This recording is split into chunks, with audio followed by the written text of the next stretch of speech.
Ladies and gentlemen, if I can have your attention for just a moment. We are still waiting on a few members of the family to arrive. They should be here within the next 15 to 20 minutes. If you would like to take this opportunity to avail yourself of washrooms or anything of that nature, please feel free to do so, and we'll be starting around 20 after 12. Okay?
We light this candle to represent our grief. The pain of losing you is real. It reminds us of the depth of our love for you. It reminds us that our lives are now changed forever. And we light it for our love. We light this candle that your light will always shine. We cherish the special place in our hearts that will always be reserved just for you. We thank you for this gift that your living has brought to each of us. You are loved. You will long be remembered.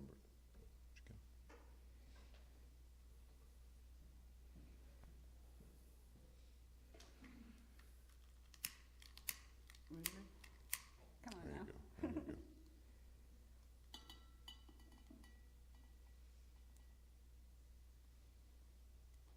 Perfect. Thank you. Thank you. Well, I welcome you all today.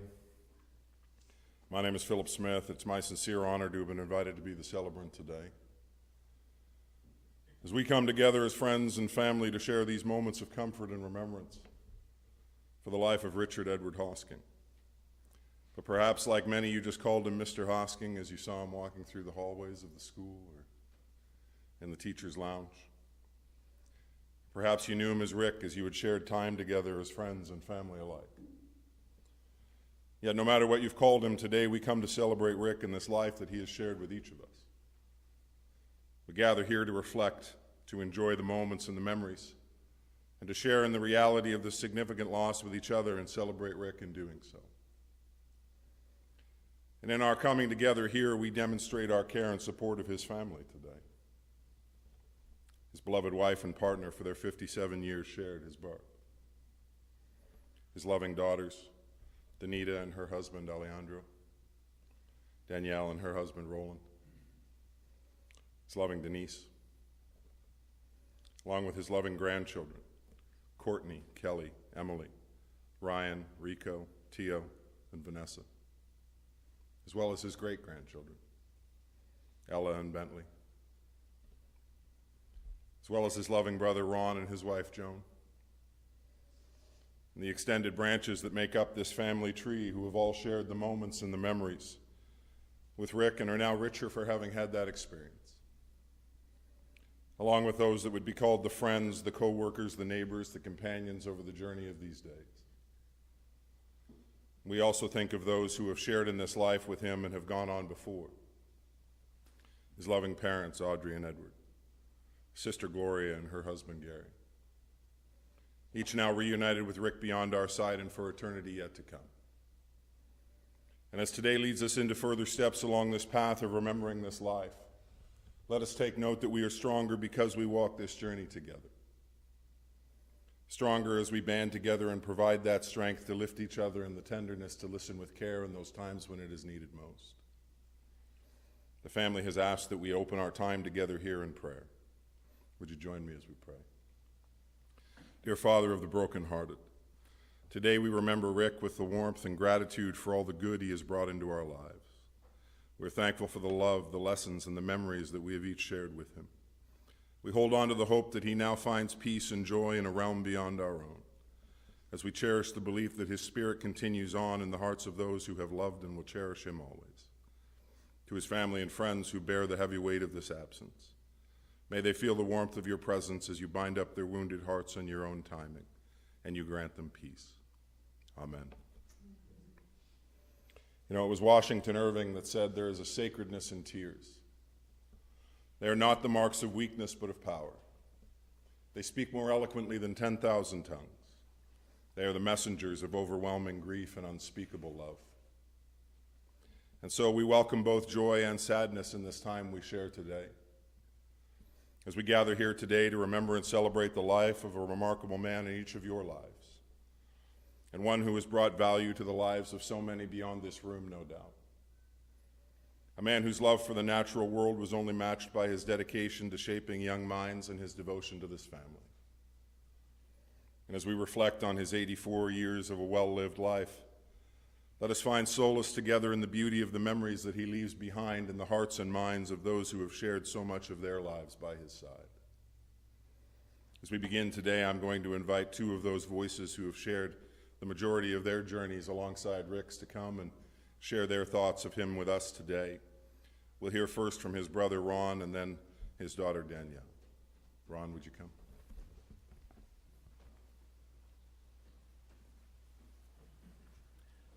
Thank you, Philip. And thank you for coming here today to celebrate the life of Rick Hosking. Now, many of you would also know him by his email moniker, Tricky Ricky. And that name says a lot about him. Does anyone here doubt that Rick had a sense of humor? Humor was a characteristic trait of the Hosking family. My dad, Rick, and I all love jokes, if you include puns as a joke. You know, it's said that puns are the lowest form of humor. Nothing was too low for us. One of us would start a pun and the others would respond in kind, and these would continue till either we exhausted the topic or we were drowned out by the groans of my mother. In fact, Joan and Barb have learned the art of groaning at our puns. Even when Rick was at St. Michael's Hospital, it wouldn't take more than a couple of seconds after I arrived for a visit or called him on the phone that we would start the one-liners. He also had such a great rapport with the nurses and staff at the hospital, joking with them all the time, no matter what they were prodding him with or poking him with or whatever. In fact, they would come by to see him even if he was not their patient on that shift. They'd come by to say hello and to see how he was. He had the same effect on some of the other patients in the hospital in the cardiovascular ward as well. So I'd like to share with you what it was like growing up with Rick as my brother. Well, he was more than my big brother. He was my friend. Well, we horsed around a lot, like all brothers do, and I cannot remember him ever getting really angry and cross with words with me. And that's probably because my memory's not as good as it used to. But they would have been short, brief interludes at best. Rick opened doors for me that provided opportunities that I probably would never have pursued on my own. One example is our love of sports. Growing up, we lived 2 blocks from a large park in Dentonia Park in East York. And when Rick played pickup baseball or hockey or whatever with his friends, he took me along too. Even though I was 3 years younger, our age difference meant nothing to him. We spent countless hours after school and on weekends in that park. Sometimes just the two of us would spend hours throwing footballs in the park, alternating as quarterback and receiver, running sideline patterns on our imaginary football field. Later, we both ended up playing football in junior high and high school, and I credit him for that success for the time we spent practicing together. Now, he also included me in some shenanigans with his friends. As an example, a house neighboring the park had a nice birdhouse. They know what's coming. One of us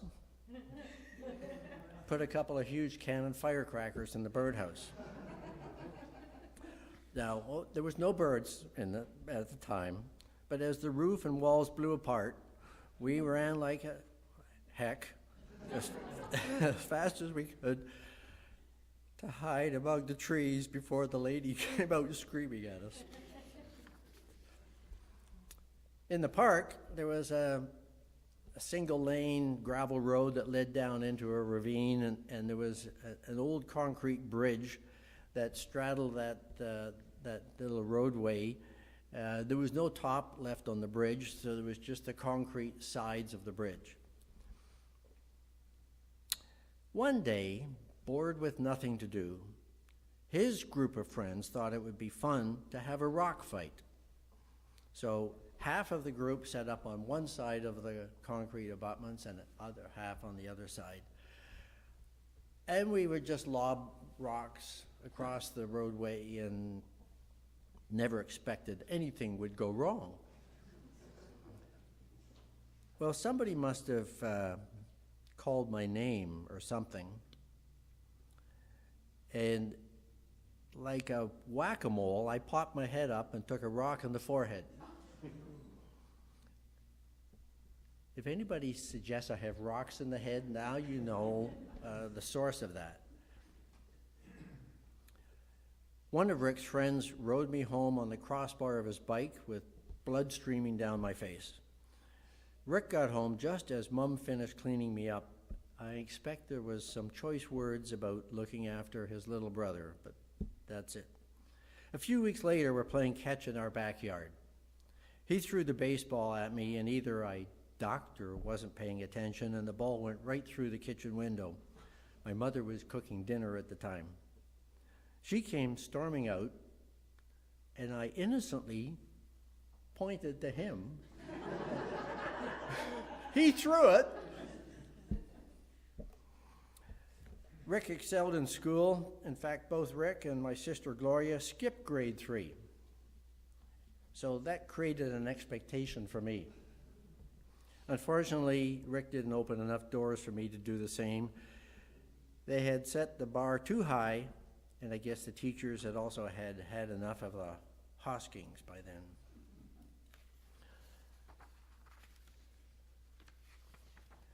As kids, every Sunday we walked to Sunday school, and even in our early teens, we participated in a youth Bible study there. The leader of the group was fabulous. He played hockey with him, and he organized a lot of activities to make it interesting for us. But after the Sunday school, he would have a contest, and he would call out a book and verse of the Bible, like John 3:16, which is the only one that I remember. And you had to race through your Bible to find it and read it out, and the first guy that did it won a prize of some kind. Rick was so fast, he won virtually every contest. After a while, he'd helped me to memorize the various sections of the Bible, but still wouldn't let me win. His interest in Cubs and Scouts, and there's a picture in one of them, it is a Scout uniform raising a flag. His interest in Cubs and Scouts opened doors for me to get involved in that group as well. Perhaps motivated by my Uncle Don's senior leadership roles in Scouts, Rick persevered, earned tons of badges, and achieved the level of Queen Scout. I came close, but could never match Rick's level of excellence. I still have my Boy Scout hat, the one that looks like a Mountie hat with a point on it. I don't know if Rick still has his. Yep. Does he? Okay. I thought you'd have brought it today. Don't ask. Rick's academic prowess took him through Teachers College into a very successful career as a math and science teacher, even while working full-time, though, and raising a family, which is no easy feat, is it? He attended night classes at U of T and got his BA.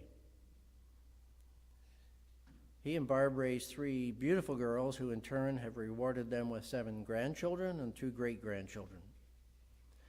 I hope these brief memories of life with Rick paint a picture of a caring, joyful, loving family man that complements your experience and memories of him as well. At my mother's funeral, I said, "Mom, say hello to Dad for me." At my sister's funeral, I said, "Gloria, say hello to Mom and Dad for me." So Rick, say hello to Mom and Dad and Gloria, and please give my son Tony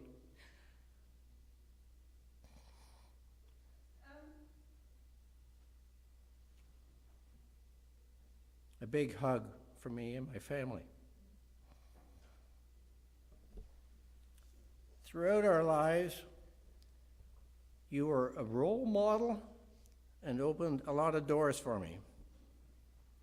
But I prefer that, given your current location, you don't bother opening any more doors for me for quite a while. Love you, Rick.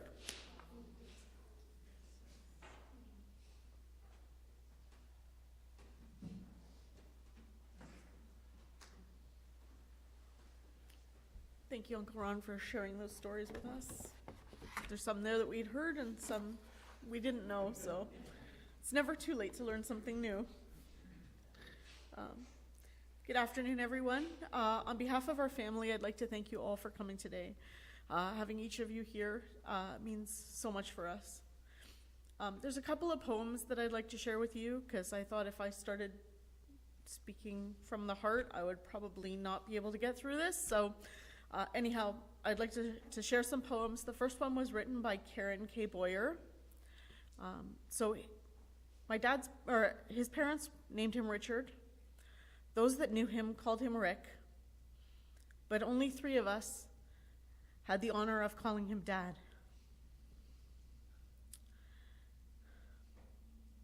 This poem is called Strong, Silent Dad.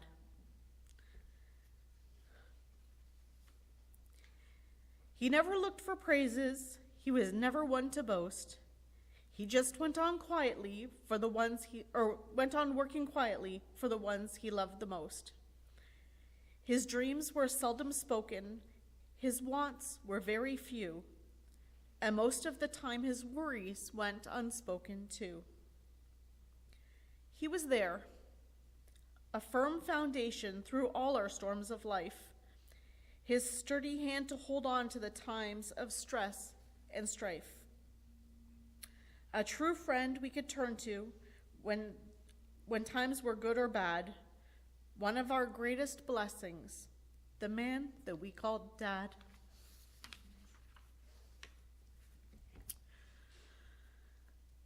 The second poem I'd like to read was written by Linda Ellis. It is called The Dash, and it's kind of special to all of us.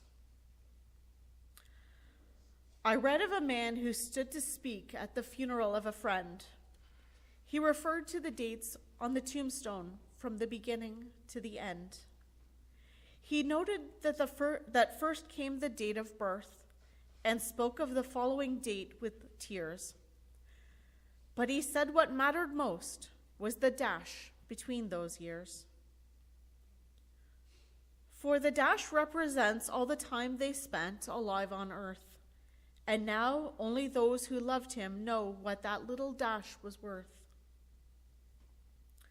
For it matters not how much we own, the cars, the house, the cash. What matters is how we live and love and how we spend our dash. So think about this long and hard. Are there things you'd like to change? For you'll never know how much time is left that still can be rearranged. To be less quick to anger and show appreciation more, and love the people in our lives like we've never loved before. If we treat each other with respect and more often wear a smile, remembering this special dash might only last a little while. So when your eulogy is being read with your life's actions to rehash, would you be proud of the things they say about how you lived your dash? Thank you, everyone, and I hope that you put as much love into living your dash as my dad did.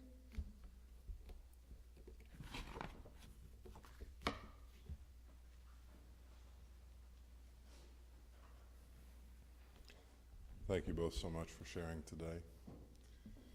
You know, Rick, I do have to be honest enough to say I can't stop thinking about those poor birds flying home at the end of a hard day of work and their home just being destroyed.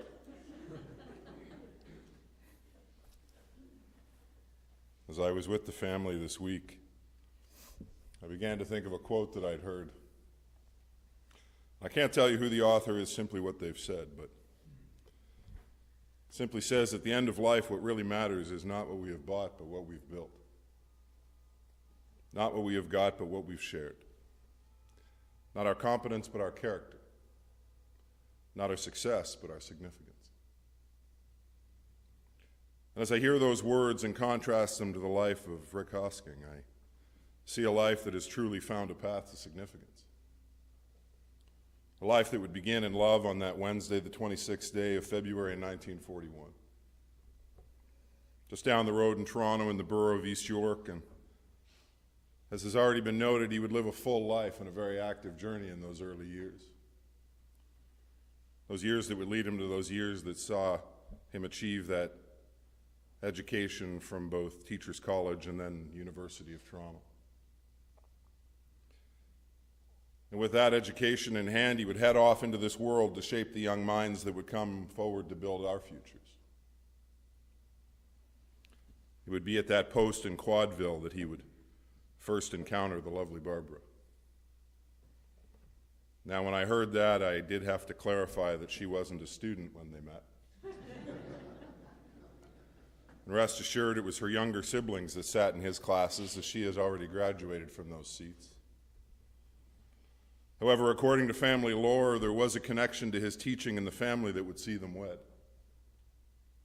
Apparently, because he had failed Barry, which would mean that Barry would have to stay home for another year, he would have to marry Barb as his penance. Now, I want to clarify that for you today, because I had the opportunity to get the lowdown straight from Barb, she clarified and noted that that actually was not a penalty for Barry's lack of attention. But rather, after a hot day, Barb would head down to the local service station just down the way to get herself an ice-cold Coke to quench her thirst. And I'm sure we've all seen the Pepsi commercial with the same storyline in which Cindy Crawford played the role of Barb. While she stood there paying for her purchase, Barb, not Cindy, into the gas lanes or the two-pump station would pull one Mr. Richard Hosking, the newest teacher to grace Quadville in some time. Well, Barb would look at Wally and ask, "Who's that?" Now, Wally, you didn't meet him in the commercial, but he was the attendant at the service station, and he knew anything that went on in their sprawling metropolis, to be certain. Wally would note for Barb that he was the new teacher in town, to which Barb would reply, "Well, then things are looking up in Quadville." At which point, Wally would rush to the door of the station and announce to Rick that someone was there who wanted to meet him. Now, at that time, I'm not sure whether Barb would have seen that as something to be thankful for or mortified about. But the remainder of the story would lead me to believe that it was the former. I mean, he had all the markings of a good man. He was educated. He didn't live with his mother. He had his own car. And likely a very important factor in the Quadville area, if you spent any time there, he didn't smell like he had just mucked a stable. Well, this may have been the most exciting gentleman to turn up in Quadville since Al Capone was rumored to hide out there in the early 40s. And with a toss of her hair, she would say hello. And in no time flat, they would be dating. After all, Barb was a lovely young woman in a town with very few social settings in which to meet someone. So this was as close to fate as Rick could have ever hoped for. And when the time was right, Rick would ask Barb that most important question in either of their young lives. And as we know, she said yes. They would marry on the 11th of May in 1968 in Renfrew, Ontario. And then, surrounded by friends and family, they would be wished well as they headed off to their honeymoon. They would honeymoon at the Arnprior Hotel. You're either laughing because you've been to Arnprior, or you know it was just as glamorous as it sounds. And after a good night's sleep and their first breakfast as husband and wife, well, the honeymoon was over.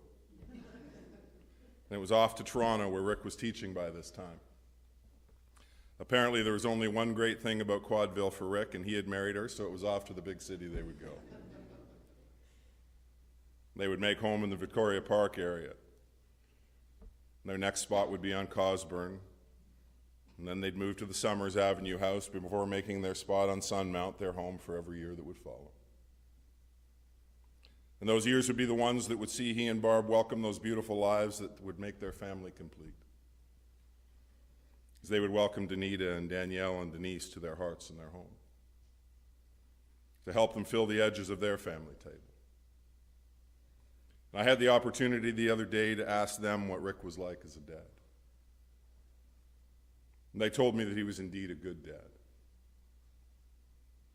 And he was just as much a teacher at home as he was at work, apparently.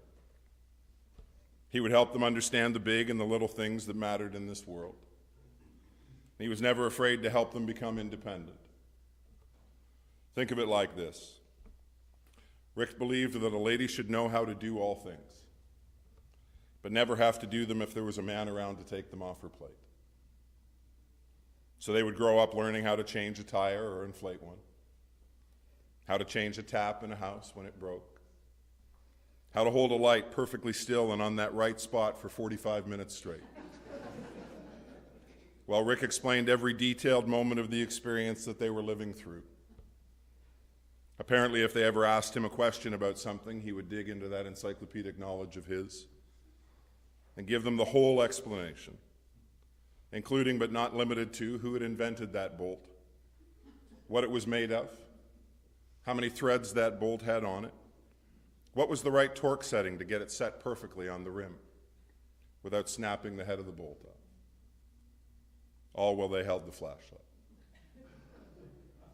I'll encourage you to quiz them later if you choose and see how much they've retained.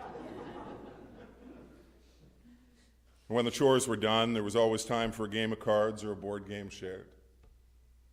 Those moments that created memories to be held for years to follow.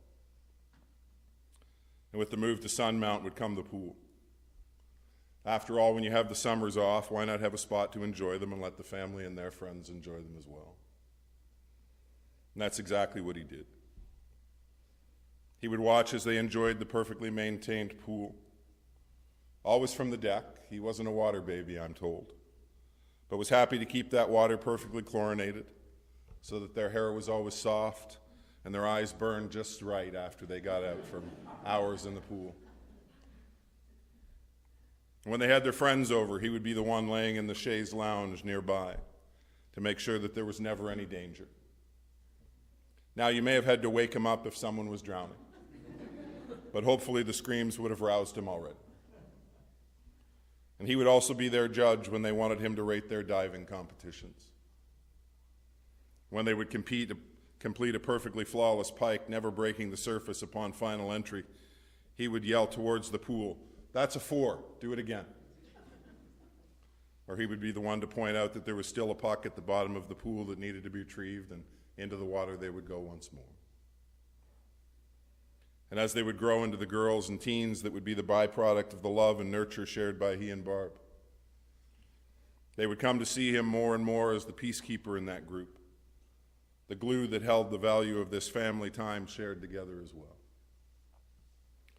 And those years spent with him as the dad who also taught at their school, Mr. Hosking to their school friends.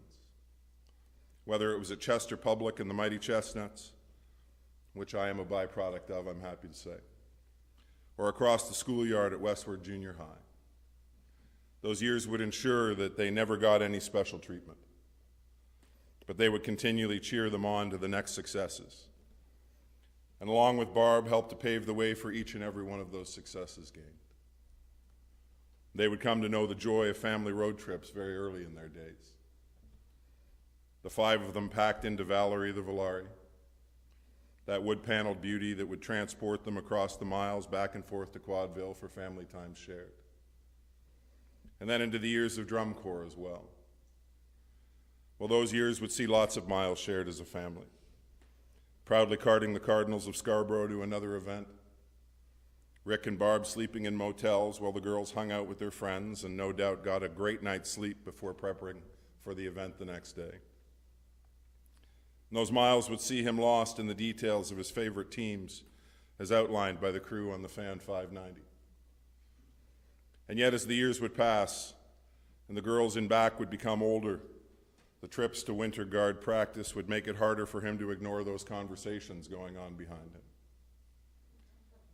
Harder to focus on what was going on in the world of sport, leaving him feeling the need to probably drop a perfectly timed pun or the ideal dad joke to avoid having to hear more about the journey of their physical lives, or which young man wasn't calling back anymore. And for those of us today here under 20, calling was what we had to do before we could text. It involved actually talking to another living person and hearing their intent rather than just guessing what they meant from the emoticons they sent. But no matter the miles driven or whether there was anyone in the car, he would often have to chase down the bus after somebody had left a band uniform on the sidewalk that they would need when they got to their next event. I will note it was never one of his girls. Or welcoming the Corps to that little oasis on Sunmount for another pool party or a sleepover. He was happy to take the wheel or sleep in the chaise, listen to the music of the day so that at the end of it all that you knew that you were loved by him. And that love would expand exponentially as each of you would welcome the next generation. Rick and Barb would get that upgrade from parents to grand and great-grands some 9 times over. And that love he shared with their parents would expand into your lives as well. More diving judging from the chaise lounge, no doubt. Perhaps an upgrade in grades to a 6 and a do it again instead of just a 4. Or he was creating something that would see them strapped to whatever set of wheels he had found so they could race down the local hills faster than their feet could ever carry them. Or being a part of the events that brought them the same joy as he watched his own daughter's eyes when they reached their goals and accomplished another step towards their successes as well. You know, my friends, it's easy for me to see that Rick would love this life that he was given to live. Whether it was the miles shared with Barb as they would find new spots to enjoy and share together on those many road trips, the beauty of another trip to Heber Down or to Cedar Valley Resort, or just the simple afternoon spent puttering and working in his crawl space, filled with all those treasures that would allow him to fix anything that seemed unredeemable. But with his effort and the salvaged parts from something else, Rick would always be able to get it back to working state. Oh, sure, your Walkman may have now been attached to a 2-foot antenna and a car battery. But you could hear the game from Toronto just as easily as you would before. And he would love to spend time on the links, whether it's Cedar Brae with his buddy Bernie by his side or just rolling into a foursome that formed on the steps of the clubhouse. And he would love the time spent in the comfort of his lazy boy, watching whatever Toronto team was taken to the ice, the field, or the court. And if it was on and Toronto was putting up a team, well, Rick was there cheering for them no matter what. And he would love the pennies that would come into his days, the special ones getting pride of place in their perfectly sleeved booklet, in the hopes that their counterparts would one day be found as well. And just to be clear, Barb will not be looking for those counterparts or any more pennies. Thank you very much. And he would love the music that would soothe his soul. Those big band jazz and orchestral pop sounds that were created by the likes of James Last and Stan Keaton. Music that would keep his toe tapping and his heart set to happy as he took them in. And he would love you. The family, the friends, the co-workers, the students. The lives that had come together alongside his own over these past 85 years. And would help Rick showcase the significance of this journey that he has lived. In all the big and small ways that have now left a vibrant and lasting impression on those who have shared it alongside him. And yet here we are today, my friends, in this space designed for remembrance. As just days ago now, Rick would take that final step in this long, vibrant journey of his life. A journey that would see him survive cancer 25 years ago, open heart surgery back in 12, another heart attack in 2015, and the myriad of complications from those issues in this past decade, too. leading him to that time shared in the care of St. Mike's for his final days. Days that would be shared in the love of care of his wife Barb, his girls, and his family. Days that would see his journey take him into the quiet of the night on the 21st of April. And as Danielle would be by his side for her rotation of care, the hours would see the day shift into the 22nd. And Richard Edward Hosking, without any fanfare or grand pronouncement, would pass from this life into the welcome of eternity beyond. To be reunited with all those who have gone on before, and Richard would know peace. Leaving each of those of us who remain the value of his life. This life that you may now hold in your hearts and memories for as long as your memories hold as well. You know, my friends, in a few moments, our directors here at Barnes will join us. They'll prepare to lead us from this chapel to our reception area just out these back doors and to our hallway up to the left for a time of refreshment and your continued shared memories of Rick and the value that he's held in your life. Following that time of reception, the family and those of you who wish to join them will make our way to lay Rick to his final place of rest at Groveside Cemetery. But before that point, I'd like to share with you two final things, if I may. A reading and another piece of music, both dedicated in love from Barb and the family today. As the music plays, I'll encourage you to take another moment of reflection for this life and its value in your own, perhaps even a moment of prayer for this family and all who mourn this loss today. The poet Albert Kennedy Rousseau pens these words. He says, "Should you go first and I remain to walk this road alone, I'll live in memory's garden, dear, with happy days we've known. In spring, I'll wait for roses red when faded the lilacs blue. In early fall, when brown leaves fall, I'll catch a glimpse of you. Should you go first and I remain for battle to be fought, each thing you've touched along the way will be a hallowed spot. I'll hear your voice, I'll see your smile, though blindly I may grope, but the memory of your helping hand will buoy me on with hope. Should you go first and I remain, one thing I'll have you do. Walk slowly down that long, long path that I might follow you.